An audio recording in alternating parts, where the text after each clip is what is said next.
If you look around, it becomes clear. People today live online. Right now, for example, you're rewatching a video on YouTube or another service, and you'll probably spend another 20 minutes here. Then on your way home, you'll scroll through vertical videos, stories, photos, reply to someone in a messenger, complain to someone about the news, Google something, a couple of minutes on Wikipedia. And of course, the next question won't be to a search engine, but to artificial intelligence. And by the way, in the evening, a movie. As a result, we, along with another 5.5 billion people, spend 6 to 12 hours a day stuck online. We communicate, work, buy, sell, entertain ourselves. But here's the question. For whom is all this? It seems like it's for ourselves, but if you look more closely, it becomes clear. The world's largest companies grow rich not because they sell us bread or gasoline. They trade something far more valuable, our knowledge, habits, emotions, and attention. Their services are free, but we still pay, with time and data. Algorithms give us the right video, recommend a product, show a funny picture. But at the same time, they study us down to the smallest detail and sell this knowledge to those who want to make money on us. Brands, advertisers, political technologists. And the trickiest part, we ourselves build their empires for free. With every uploaded photo, video, review, query, comment, we benefit them, making these platforms even more appealing, even more addictive. Google is free. YouTube is free. WhatsApp is free. Even adult sites ask for age purely symbolically. But free is just bait. Behind it lies the most valuable currency of our time, our digital footprints. And now, to business. Take Apple, for example. Yes, they sell iPhones, hundreds of billions a year, but the real goldmine is not the hardware, but the App Store and subscriptions created, not by Apple, but by millions of third-party developers working essentially for free. Apple just takes its cut. Google does the same, only even more powerfully. 90% of global search is theirs. Behind every one of our why, how, what to do, their ads, their algorithm, their profit.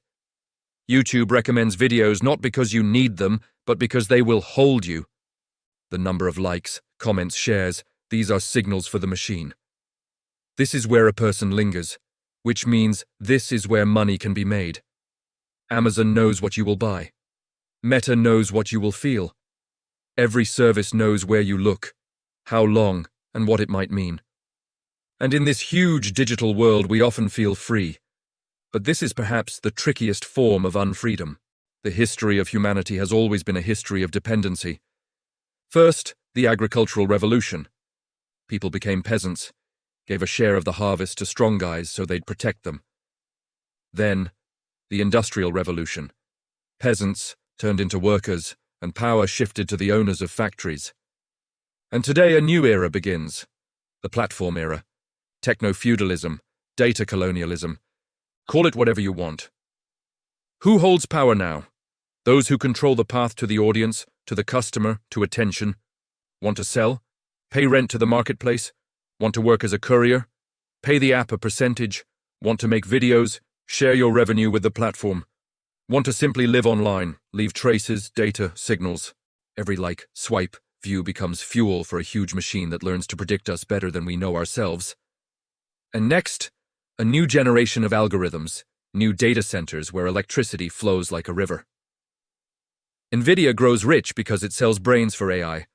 OpenAI because it sells belief in the future. The resource of the 21st century is energy and data, and whoever owns them owns the world. And here is the closed loop. Platforms need our data, they make products addictive. We spend more and more time there, leave even more data, their algorithms grow even smarter, and the cycle repeats. We have become the product. We are being sold to the content, not the other way around. When I think about how we live today, I always remember an old children's tale. The Enchanted Forest. In it, 3 princes must pass through a magical thicket to save their kingdom. The forest was not simple. It could read each person's heart and show them whatever they could not resist. The first prince, who had loved hunting all his life, saw a ghostly deer, rare and beautiful, appear right in front of him. He couldn't resist and stepped off the path. The second prince, famed as the greatest warrior, was sent a dark night ready for battle. The prince rushed toward him, and he too left the road. Into the third prince, the youngest and kindest, the forest showed visions of his brothers in trouble calling for help. But he remembered the teaching, not to leave the path no matter what, and endured the trial. That is why only he managed to make it through the forest. When you open YouTube or TikTok, just for a couple of minutes, that is the same swift deer the first prince fell for. The algorithm seems to know what you like and slips you a new video and another one and another. You came with a purpose, and an hour later you realize that you have long stepped off the road and are chasing an illusion of entertainment, forgetting where you were going, when you burst into yet another argument in the comments that as the mirror knight who lured the second prince. The platforms understand perfectly. Nothing holds a person as tightly as a sense of righteous anger. And each time you engage in battle with an invisible opponent, you feed the forest with time, emotions, attention. And when an app shows you alarming news, luxurious, perfect lives in someone else's stories, pushy advice, scare stories, or just important notifications, these are the illusions with which the forest trapped the third prince. Every such image hits exactly at the weak spots: care, fear, attachment. You want to help, you want not to fall behind, you want to stay informed, and you're almost ready to abandon your goal so as not to miss another phantom event. Algorithms are the forest. It's not evil, it's just very, very smart. It knows what we love, what we fear, what we live by. It grows with every step we take, every click, every breath toward the screen. And every time we linger, we walk a little deeper into the thicket, and the platforms remind the princes of the path only as much as it is profitable for them. As long as we keep walking, leaving them our traces. They do not deceive, they simply show what we ourselves have highlighted with our attention. But in the tale, there was also the third prince, the one who loved his brothers. And the forest knew that. It created visions to lead him astray, one brother fighting, the other losing strength. Go, help them. And the third prince almost faltered, but managed to remember the main thing. Remember only the goal. Do not leave the road.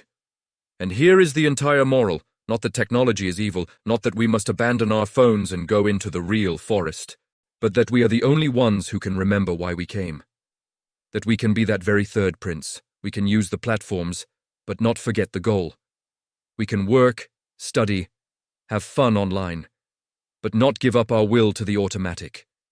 We can look at the world not only through the eyes of algorithms, but through our own. We can pass through this digital forest without dissolving in its illusions and take strength and knowledge from it instead. But to do that, we should at least sometimes stop, look around, take a deep breath, and ask ourselves, am I doing what I want right now, or what the forest wants from me? Just look around for a second. It's obvious, isn't it? We're used to thinking that real capitalism existed in the 20th century. Back then, everything was honest and clear. You were woken up at 6 a.m. by a siren or a horn. You went to a factory, a mine, or a field. For 8 and often 10 to 12 hours, you worked physically, sweated, broke your back. At the end of the month, they threw you a salary that barely covered food and a roof over your head. But at least you knew, these 8 hours I sold, and the rest of the time is mine. It was a harsh but understandable deal. You saw your exploiter. He stood next to you at the machine, or sat in an office with a plaque that said, Director. You could strike, you could openly hate him, you could at least turn off the machine and go home. And now look at 21st century capitalism. No siren wakes you anymore. You wake up yourself, and the first thing you do is reach for your phone. You don't go to a factory. You lie down on the couch. You don't put on work clothes. You stay in your underwear and old t-shirt. You don't stand at a machine. You simply open TikTok, YouTube, Instagram, Telegram, and you're already working. Working 12 hours a day, working for free, working with a smile. And the most important thing, you sincerely think you're resting. Every like is a shift on the conveyor belt. Every view is completed output. Every comment is overtime. Every swipe is a drop of your attention, which is immediately sold at an auction for fractions of a cent, and in total becomes hundreds of billions of dollars in annual profit. Your new master doesn't stand behind you. He's not even a person. He's an algorithm. He doesn't scold you, doesn't pay you, and doesn't give you vacations. He simply makes sure you always want one more video and just 5 more minutes. In the 20th century, the exploiter at least paid you money and left you evenings and weekends. In the 21st century, the exploiter has taken everything.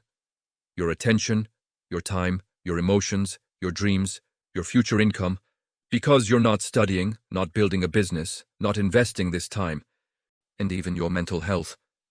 And the most humiliating part, you yourself brought him the keys to your head, you installed his app yourself, gave all permissions yourself, and every day you voluntarily return to this invisible factory. We thought that 20th century capitalism was harsh and inhuman. In reality, it was honest. At least you understood that you were being exploited. But in the 21st century, you re-exploited 12-14 hours a day, while you lie on the couch in your underwear, eat pizza, laugh at memes, and wholeheartedly believe that you finally resting and living for your own pleasure. This is the new perfect capitalism. It doesn't force you to work. It makes you think you not working while you work more and cheaper than any proletarian of the 20th century. And here's the paradox. There's more happiness than ever, more comfort, an ocean of it. But there's also an ocean of anxiety. We're always online, always distracted, always catching tiny signals, a new video, a sale, a notification, a message, a meme, a like. We're already like those princes from the tale who got lost in the enchanted forest. Each receives his temptation and forgets why he even left home. And sometimes, it's enough to just leave the house without your phone and spend 25 minutes on the subway looking at people instead of the screen to realize, yes, it's an addiction. Yes, it's anxiety. And yes, sometimes it's better to turn everything off and breathe deeply. If we put it briefly, here is what I wanted to tell you with this whole story. In the 20th century, the most valuable currencies were oil, gold, the dollar. In the 21st century, the most valuable currency has become you. Not your money, not your possessions, not even your skills, you completely. Your attention is the new oil. Your emotions are the new gold. Your habits, fears, desires, late-night search queries, the likes you leave under your XHS photos. These are the new dollars being printed by the billions every single day. And this money is no longer in your pocket. It belongs to those who own the platforms. We all thought we were simply using free services. But in reality, we became the currency traded 24/7 on the biggest exchange in human history. And while you're reading this message, the value of that currency has risen again. Because you looked again, you scrolled again, you left another trace. The new currency is us, and it will never lose its value, as long as we keep spending ourselves voluntarily. That's all.